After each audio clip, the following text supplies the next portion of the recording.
welcome to Church Experience Online. We're so happy you joined us today. As you watch this teaching video, if you have any questions or need help getting connected, please don't hesitate to reach out by phone or email. Also, our website is the best place to go if you'd like to access helpful growth step resources. Join a serving team, connect in a life group, get your questions answered, or support this movement financially by giving online. At the end of this teaching video, you'll hear one of our Church Experience Worship original songs, and we hope that gives you an opportunity to worship and reflect on what you've learned. Thanks again for joining us at Church Experience Online.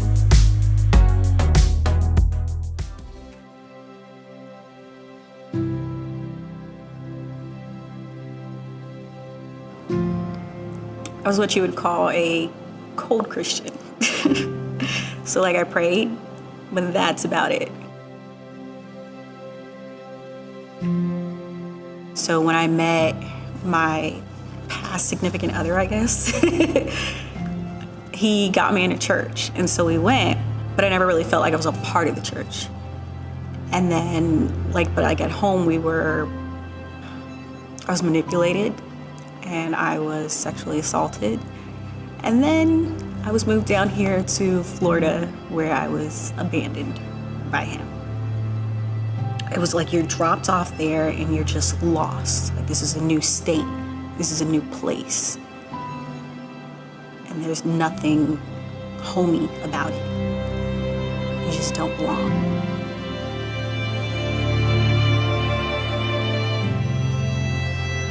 And so what I did is I just started working hard, and I got into college, and I was doing 17-hour days between the two. So I was always distracted, which was my plan.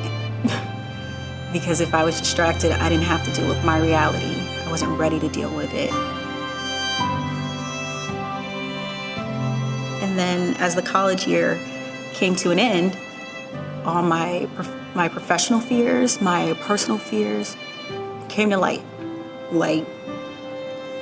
My career was failing. I was alone. I felt it. And there were times where I would just get down on my knees almost daily and ask God to bring me home. And then a friend of mine said, "Why don't you try going back to church?" And so I got in touch with my old church, and they recommended CE. And from the moment I walked into Countryside High School, I was at home. I was like, you guys are getting rid of me. I felt like I was where I was supposed to be. And I got to knowing people, and Ashley Willoughby became one of my biggest supporters and my prayer partner. And then Jen and Brandon just inspired me to just let go and let God. Suddenly I was like, I want to be God's cheerleader. I want to love him, and I want to depend on him like the air I breathe. And it has been a full-time job trying to get back to where I was, or just trying to heal from this past life I had. But the payoff is so much more than I could have ever imagined. I started to see that I didn't need to go home. I needed a community. I needed a team. And most of all, I needed God. Everybody in our church. It's an absolute blessing to be amongst these people. I wouldn't give it up for anything. And I still have quite a ways to go as far as my healing goes. But one thing's for sure, my boat isn't driven by my wake. That was a very powerful story of God using his church to show how much he cares for us, even in our most broken times. If you're going through a significant trial or temptation, just remember that you have a church family here that cares about you, and also a creator that loves you more than you can ever imagine. We hope that you'll be with us every Sunday you're able to this summer, and that you get even more involved so that you grow in your faith and stay surrounded by people that really care about you. Well, we have some great messages coming up. Next week, Brandon will begin the I Believe teaching series. This will be a very interesting study of what various religions of the world believe, but more importantly, what we believe. We think you'll love this highly engaging series. We're also planning a very creative and fun series in July called Road Trip. We'll keep you guessing for now, but it's going to be a lot of fun.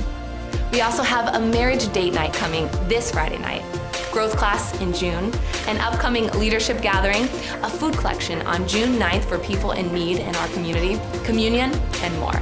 All that to say, don't miss any Sundays coming up, as we have a lot to look forward to this summer. These past several weeks, Brandon has been teaching some life lessons from various characters in the Bible. For today's last week in this series, Pastor Kevin Myers from our partner church in Atlanta, 12 Stone Church, will be picking up where Brandon left off last Sunday. PK will be talking about a key moment in the life of David and help us evaluate the very important walls and gates in our own lives. Let's pull out our teaching notes and get ready for another great message.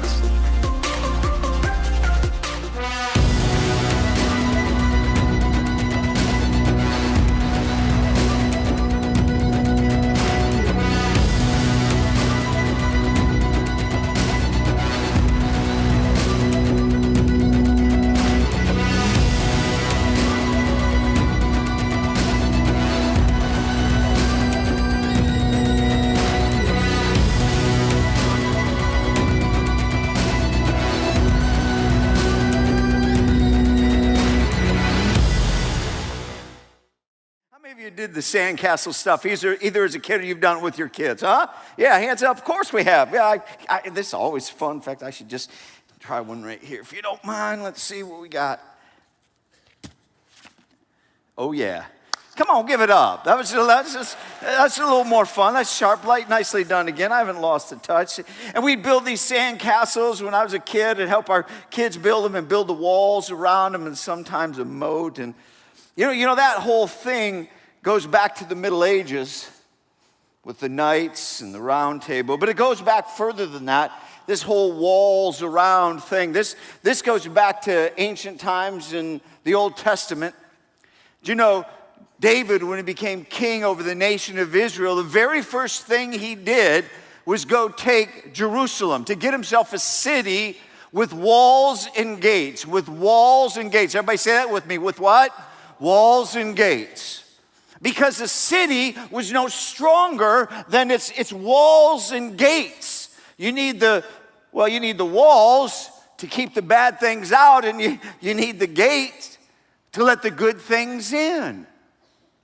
Now, of course, Jerusalem walls and gates weren't as residential looking as this. The principle's the same, but look on the screen. Here's more of what it would look like, a picture there in Jerusalem. The walls would get up to 40 feet high. They would be about 8 feet thick. So these were substantial. And your city, again, was no stronger than its walls and gates. You needed the walls to keep out your enemies and robbers. You needed the gates to let in the good things, to let in the commerce and the food. And then a twist came in the application. In Proverbs chapter 25, look at this scripture. It now turned it personal. Like a city whose walls are broken through is a person who lacks self-control. See, now all of a sudden the conversation is about you personally managing your walls and your gates. That you, in your own personal life, you are no stronger in your life than the management of your walls and gates, keeping out the bad and letting in the good. That really is at the core of your life, and your life is no stronger than that. So in your teaching notes, I put this statement. If you want to pull them out, put them in front of you, follow along. Here's the beach chair theology for today's teaching. The good life walls out bad things and lets in good things. So master your walls and gates. Master your walls and gates. Everybody say that line with me. Do what?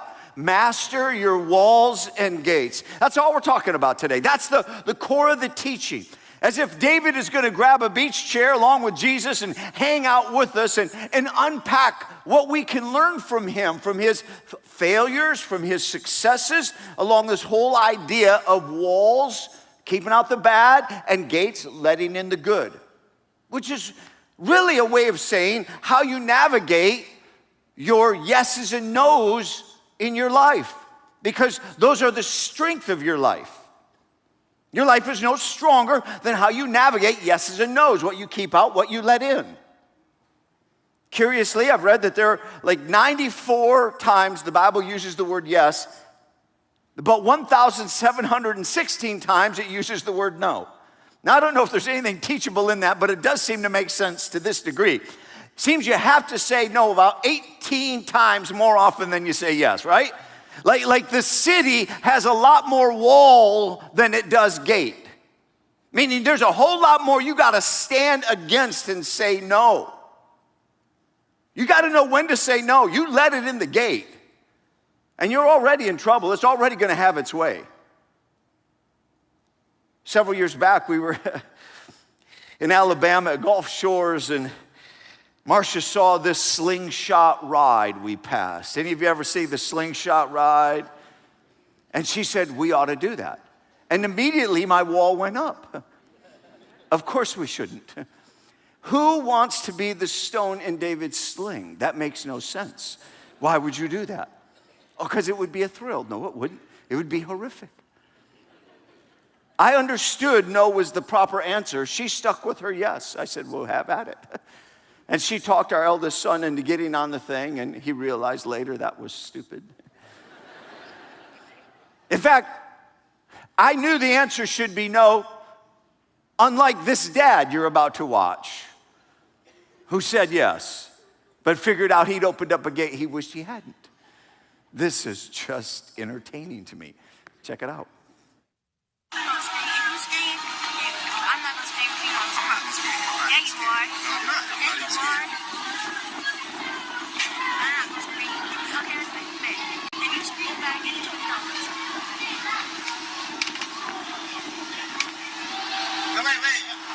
I changed my mind. I don't want to ride. No, you're going. I don't want to ride. Can I change my mind, please?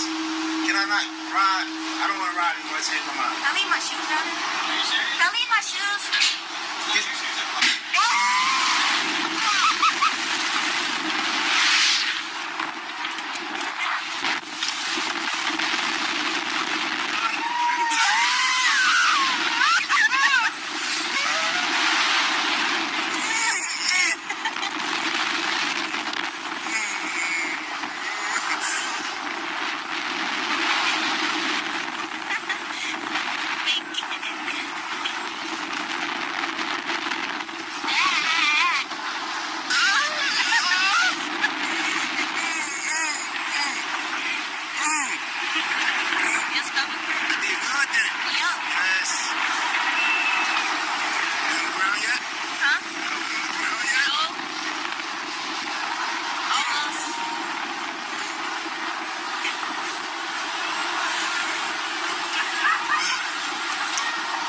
I was gonna do this. Be good, right? No.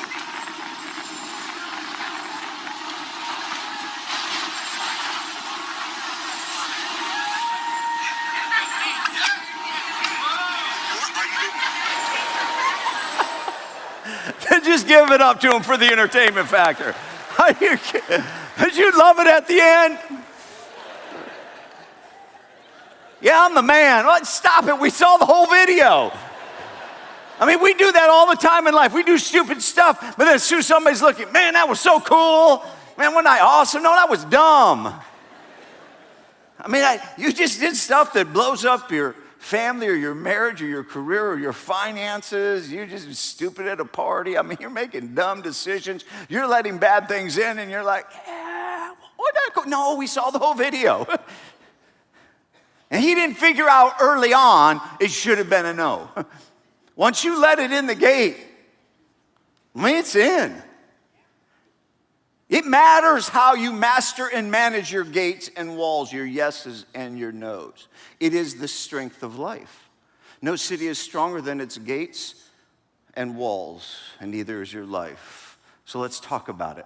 Grab your teaching notes if you haven't already. Let's look at the first thought right there. David, if he's going to help us out here, walls, keeping bad things out. In fact, grab your Bibles, cross campuses. Let's turn to 2 Samuel chapter 11, verse 1, chapter 11. In the spring, at the time when kings go off to war, David sent Joab out with the king's men and the whole Israelite army. They destroyed the Ammonites and besieged Rabbah, but David remained in Jerusalem. That's what you need to see. The beginning of the problem is David remained in Jerusalem. The wall had already broken down for him. He should have been out in battle, but no, he remained in Jerusalem. Verse 2, one evening, David got up from his bed and walked around on the roof of the palace. From the roof, he saw a woman bathing. The woman was very beautiful, and David sent someone to find out about her. The man said, "She is Bathsheba, the daughter of Eliam, the wife of Uriah the Hittite." Then David sent messengers to get her. She came to him, and he slept with her. That's adultery. And it goes on to say in the next verse, she became pregnant. And what followed was a cascading of sorrow, suffering, loss, and setback in David's life and in his family for decades. All because David's walls were broken down. See, his city was no stronger than his walls and gates, but neither was his personal life. Neither is yours. And if David were sitting in the beach chair hanging out with us, reflecting on those choices, he'd tell you, listen, there are walls you need to build, places you need to say no. Here's 3 of them. I put them in your notes. We'll put them on the screen. Here they are. See, you need to say no to shirking. Jot it down. No to shirking. No to ungrateful, and no to sexual sin. That is the progression of the very 3 things we just read in his story. And we'll start with the first, shirking. Now that's shirk. That's just a word you don't hear a lot of, but it's a curious word. It's an interesting word. But here's what it means. It means to avoid or neglect responsibility. That's what David was doing right off the top. Avoid or neglect responsibility. Jot it down, because we're all at risk of this. See, here's what's going on for David. He's now in his late 40s or early 50s, roughly. He's been king for nearly 20 years, but he's been doing battles for 25 to 30 years. And he's finally decided, you know what, I've been doing this long enough. I don't need to go to war. But the truth is, at the time when kings go to war, David's responsibility and duty was to be out at war. That was his calling. That was God's anointing and appointing over his life. But after you do the right things for a while, you can start thinking like you don't have to do them anymore. You can become irresponsible, ever so subtly or ever so dramatically. But shrinking from responsibility, avoiding, neglecting, begins a cascading domino effect that is far more destructive and not as innocent as we might think. See, these battles were first and foremost spiritual battles of the God, the Creator, the true God, against the gods, false gods of the other nations. That's the real battle that was going on. And David's role was to demonstrate that the living God had the great power and he was the only God to be worshiped and followed. But this little decision of neglect cost him more than he could ever have imagined.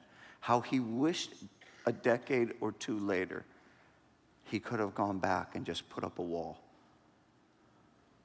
See, if he had been fulfilling his responsibilities, the adultery, nor the entitlement, nor the temptation would ever come his way. What you protect by just doing the right things. He might sit right there on the beach chair and ask, so what are you avoiding right now? Write that question out. What are you avoiding? What are you neglecting? Is it somewhere in your job? Are you getting sloppy? In your work, your career? Maybe somewhere in your marriage. Been married long enough where you're neglecting what it means to love one another? Avoiding something in family? How about your faith? What are you neglecting? Your walk with God. What it means to honor God. My son, Jaden, just finished 9th grade, and so proud of him. He's a great young man, doing a wonderful job. And the day he finished 9th grade, the very next day, he's all excited about no more school, right? I mean, I'm freed up. That was a day for myself. I said, no, remember, you're going to work. Your job starts the next day. Oh, Dad, come on, not the actual next day. Tomorrow morning, up early, off to work. Oh, Dad, no, son. No. Your responsibility. You took the job. We accepted it. Off you go. Now, it's not every day. You're not working every day this summer. You have plenty of days off. But, dude, remember, you want a car a year from now. And the family deal, this is our family, everybody has their own, is that you have to pay for half the car. So whatever you earn and put in the bank, I match. That's your car. You want a car in a year, you got to make decisions today to do the things you need to do today to get the things you want tomorrow. I mean, that's just part of growing up and being a responsible person. I love the way John Maxwell said it. Let me put it on the screen. Check this out. This is just worth soaking on. If you do the things you need to do when you need to do them, then someday you can do the things you want to do when you want to do them. Come on. Yeah, you just want to soak in that. Now, usually we're applauding, hoping somebody else heard it, right? We're just like, I'm thinking of the person who needs that. Might be you. Might be you. Take responsibility. So have your vacation this summer. Enjoy what you've earned. You work, you get vacation. You work, you get vacation. You work, get it. Enjoy vacation, because that's part of being responsible for time to breathe and relax and rest. But don't drift into irresponsible over the summer. Matters how you live.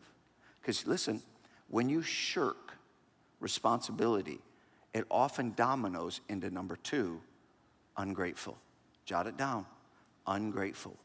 Or you could use the word entitlement, or you could use the word envy. See, David had been blessed with family, but he's now looking at somebody else's. And he's starting to let this entitled, ungrateful thing sit in his soul.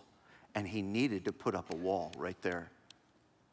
All David needed to do was walk off the balcony. He looks over the balcony, sees her, like, man, no, I need to turn around and go enjoy and appreciate the family I have.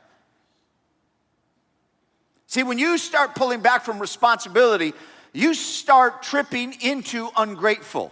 You start thinking so much of yourself, you start thinking, you know what, why not? Why shouldn't I have more? You start seeing what others have and what you don't have. That's what ungrateful does. It makes you start looking at what you don't have instead of what you do have. And when that occurs in your soul, you start to feel discontent, ungrateful. You start thinking, you know what, why not me? I should have that.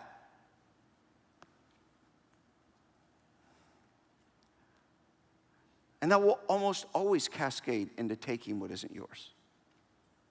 Almost always. In this case for David, it was sexual sin. Do you see how it progresses? I mean, the moment of the temptation of adultery, he should have put up a wall. But his walls were broken down. And he had a gate where he let in what should have been a wall to shut it down. And so now he's over here on sexual sin, putting himself at risk. You know what, before you get there, maybe you should just go back to ungrateful and stop and say, this summer, I should have a summer of gratitude. Maybe for you, the reason for us to have this conversation is that this summer, you need to practice gratitude. Should that be your habit this summer? Just spend this summer looking at what you do have, not what you don't have. Couldn't that change things for you? But now he's into sexual sin. He'd tell you, my bad. I mean, I blew it. It cost me. I deceived myself. I committed adultery. Me, David, how could I do that? I deceived more friends. And then it led to me literally taking the life of a friend through the war. I mean, I did the most crazy, ridiculous things. And I sinned against God. How did I get here? How did I get here? Say it with me. How did I get here? That's what we say. When we end up in places that we never thought we'd end up, we say, how did I get here? How did I get here financially in such a hole? How did I get here in marriage so broken? How did I get here in family estranged? How did I get here spiritually so far from God? How did I get here with character crashed? How did I get here physically in my health? I mean, how did I get here? And when we end up in places, we're like, how did I get here? David would first of all say, I was not a victim, I was a volunteer. Might need to write that down as a reminder. Because in this culture, it's like, well, if I got here in a bad place, somebody else did it to me. No. We're pretty much volunteers for the how I got here. Josh, my firstborn, when he was graduating from high school several years back, I wanted to help him understand life. And I said, son, as you've grown, you've seen so many lives around you fall apart, and you're coming out of high school, and you see a great future for yourself, and you got all sorts of dreams. And you wonder to yourself, how do people start out with great dreams and intention? How do they start way over here, but end up way down there with a how did I get here?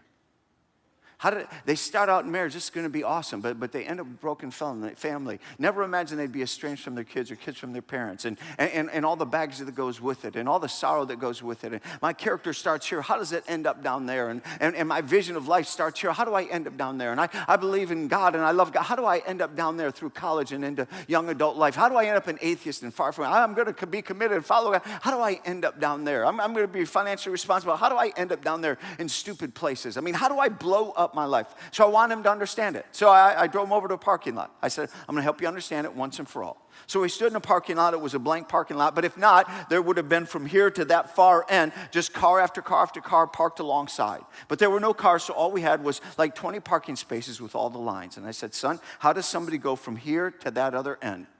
Listen, they don't do it in one big step. They cross one line at a time.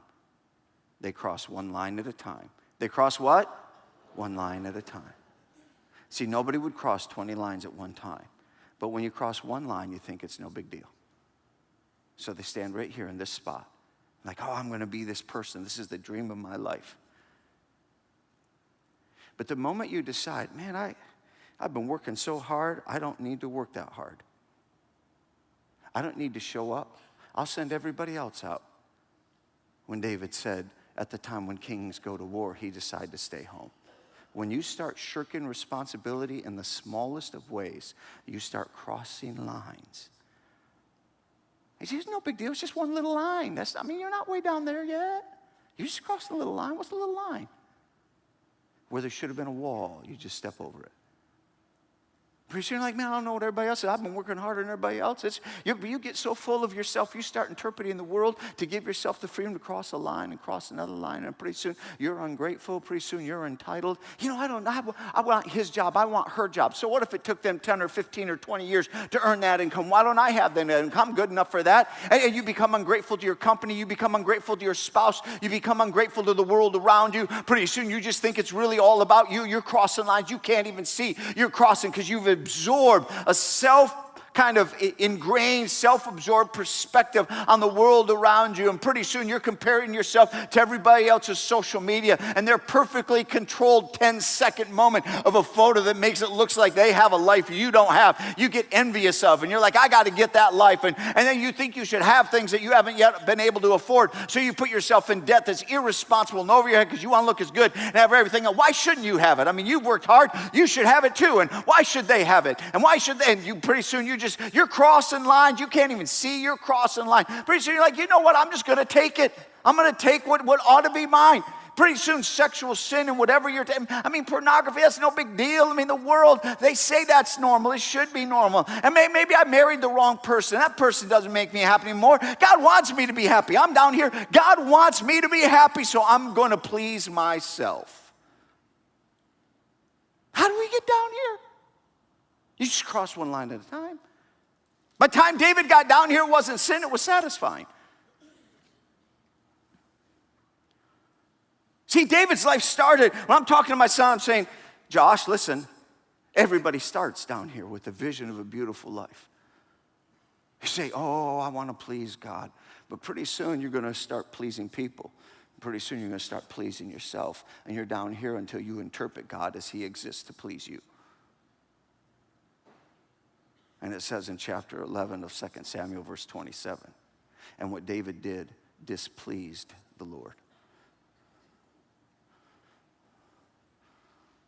That's how we get to places we never imagined. And David would say, man, if I could help you arrest your attention, you got to put a wall up and arrest irresponsibility. You got to put a wall up and arrest entitled, ungrateful spirit. You got to put a wall up and arrest sexual sin or whatever comes your way. Now, and maybe those aren't your issues. Maybe it's seemingly lesser, but equally important kinds of things. Maybe you just need to put a wall up against overspending. Maybe this summer you just got to stop being irresponsible. Maybe arrest overeating. Maybe you need to arrest over drinking. Whatever it is, maybe you need to arrest under worshiping or under serving. But you go right back to the notes. The beach chair theology, the good life walls out bad things and lets in good things. You got to wall out the bad things and let in the good things. So we turn the conversation and David says, let's talk about the gates. You got to let in the good things. And I think if we could sit in David's life, we'd see there were some things David did really well. David did wise, smart. 3 of them we'll put on the screen. You can jot them down, put them in your notes. You have to say yes to these things, I think David would say. You got to say yes to meaningful relationships. You got to say yes to blessing someone. You got to say yes to the truth in love. See, these are all evident if you read through and study his life. Say yes to meaningful relationships. David built a rich world of relationships. I don't know if you know the detail, but his first wife, he had to conquer 100 warriors to win her. I mean, that's kind of romantic. Jonathan became his best friend. I mean, he had a best friend closer than a blood brother. Jonathan was the son of the previous King Saul. I mean, he opened up the gate and let meaningful relationships in. He had 30 plus mighty warriors who would die for him. David had a heart and a way of connecting with God the Father and connecting with others and letting people in and being in rich and meaningful relationship. And it was life-changing. And David said, you got to let people in. You got to open up the gate to meaningful relationships. Now listen, that might be challenging. It was for me. It might be challenging when you come from places like I did with broken families and so much dysfunction that relationships are kind of a mess. I don't know. Maybe we all have dysfunctional relationships, right? I don't know who's the healthy and who's the best, but I know there are characteristics, and I know our family was a mess. And I remember a moment in time when God had to reset this, don't put up a wall to relationship. You gotta learn to open up the gate to meaningful relationship. And it was at a moment in time, I was 20 years old. I graduated from college. I was 2 months away from marrying Marcia, and I was gonna call off the wedding. Now, to date, more recently, she never heard that story. Nobody in the family had ever heard this story. But I was talking with my son, Jake, my 23-year-old, and we talked about dating, and it just popped in my head. And I told him the story, and he's laughing. And then pretty soon, find out that Marcia's never heard the story. Nobody in the family's heard this story, so I'm telling the story all over the family. We're having fun with it. I might as well tell it to you. So 2 months before we were married, I'd come out of college, I was 20 years old, finished my 4-year degree to be a pastor in ministry, and I had several key relationships of lead senior pastors, and they were gonna make sure I could get a job. I mean, I could count on these people. In fact, one in particular just said, you'll have the job, just wait, I gotta get through a process. But by this stage coming into June, I had no job, jobless, lost all the opportunity, and everybody who said I could count on them, I couldn't count on. And I was just despondent.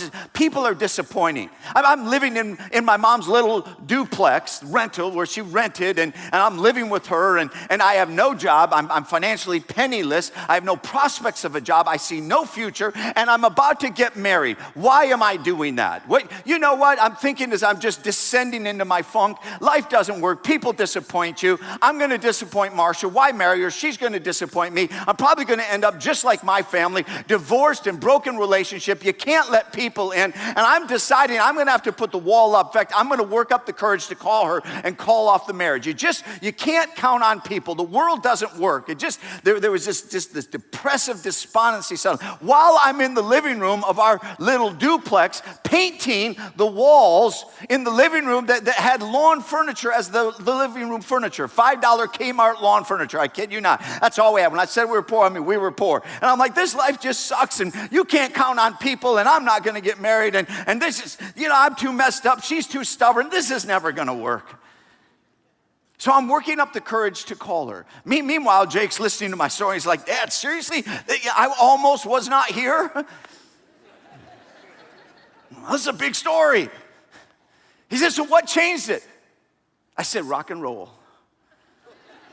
He's like, what? Yep. A little soft. I was listening to the radio. This is pre-iPod stuff. You know, you're not choosing your music. I'm just listening to the radio, and a song comes on. Soft rock, Pablo Cruz. What you gonna do? What you gonna do when she says goodbye? What you gonna do when she's gone? And you're ready to hang it up because things didn't work out the way you planned. And all your friends will be calling you a fool because you don't know a good thing when you got it in your hands. You're thinking, seriously? Our pastor had a soft rock Pablo Cruz moment? You think God was in this? Well, you just listened to the song, so I'm going to play a line of it for you from back in the 70s kind of genre. So enjoy a moment of this. What you gonna do when she says goodbye? What you gonna do when she is gone? And all at once, you're ready to hang it up. Cause things didn't turn out the way you planned. No, they calling you a fool. Cause you don't know a good thing when you got it in your hand. I know you're thinking, man, that's crazy. It doesn't work like that. I'm bawling. I'm like, yeah, okay, Jesus, I'll marry her. Jake's laughing. He says, how can a song come on with the exact words of what you were thinking? I said, I don't know, but it did. It did. By the way, for all those who are like guests or listening online, or you're like, are you encouraging people to listen to rock and roll to get God leads? No, I am not. I'm not encouraging that. I'm not suggesting. I'd already had plenty of God leads along the way. What he did is he graciously used a moment where he's probably up there. I don't know if we can use this kid or not, but we're going to have to get him. Correct drift. Correct drift. Don't put a wall in front of relationships because you come from broken places and you don't know how to authentically love. You're going to have to put a gate there, son, and grow up and let meaningful relationships in and learn how to build them. Because the strength of life is in meaningful relationships. You were made for relationship with your Father in heaven. Let him in. The church, if nothing else, at the core of us, the church is the place where God restores broken relationships. This is the place where we learn, by God's grace, to be restored to one another and open gates to meaningful relationship. Hey, maybe that's the question for you. Who is close to you? To whom are you close?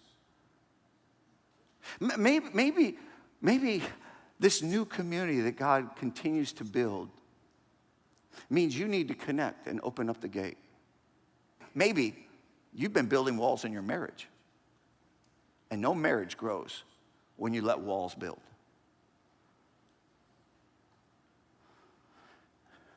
Maybe your marriage just needs some gates to be opened to authentic, meaningful relationship, and you've been adrift.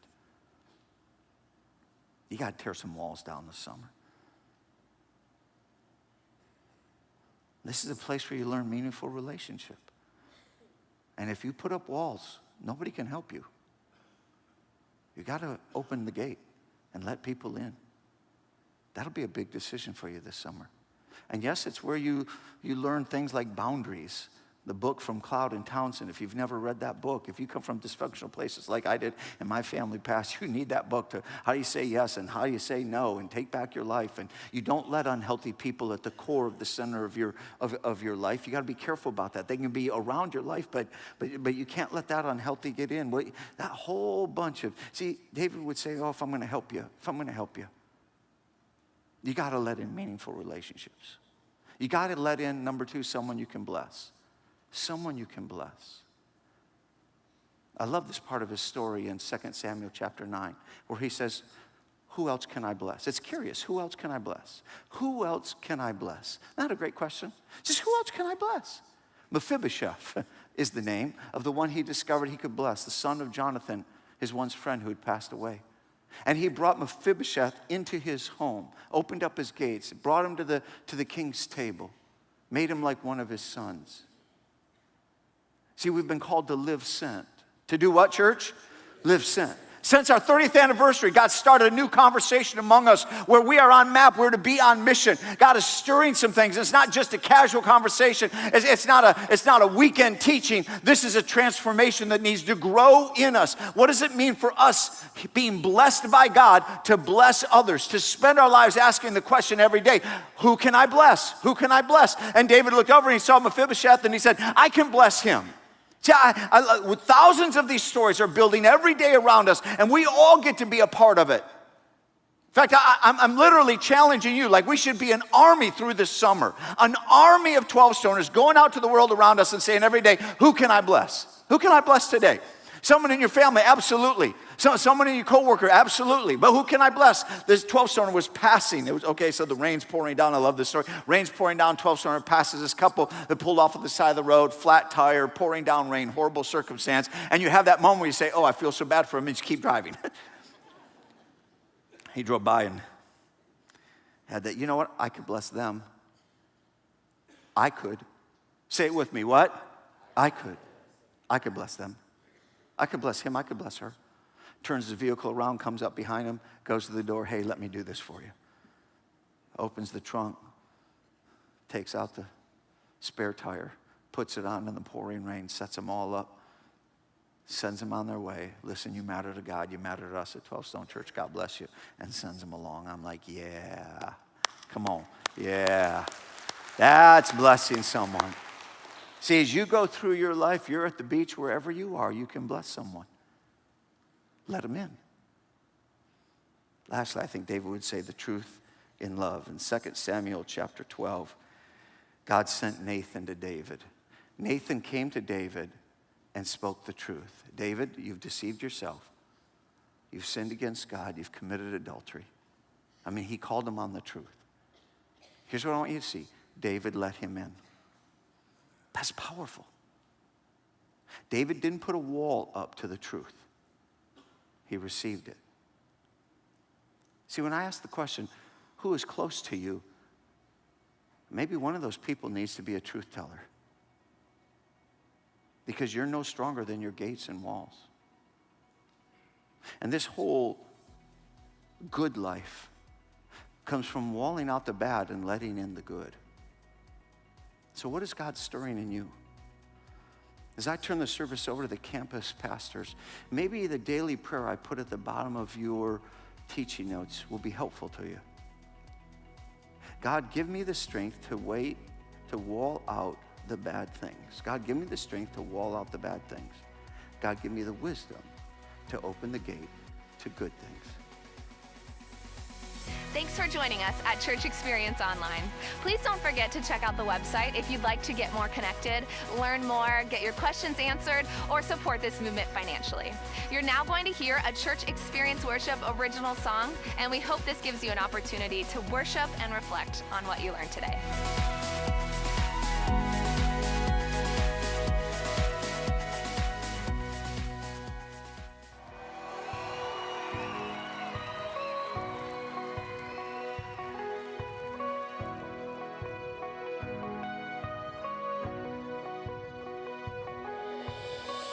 You have the power of all, but you washed our feet. Though you were right to rule, became servant king, became servant king. In love you came here, laying down your glory. You were fighting for me, you were drawing us near, invited to your kingdom, living in your freedom. You came not to be served, but to lay down your life, our King of infinite worth, becoming finite. You lowered yourself to raise us to life. Oh, great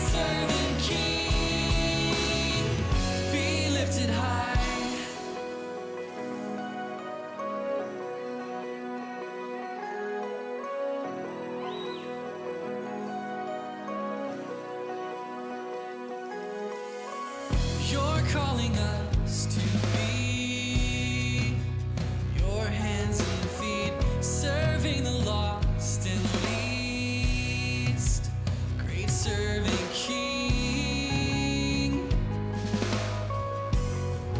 Oh, great serving King. In love you came here, laying down your glory. You were fighting for me. You were drawing us near, invited to your kingdom, living in your freedom. You came not to be served, but to lay down your life. Our King of infinite worth, becoming finite. You lowered yourself to raise us to life. Oh, great servant King, be lifted high.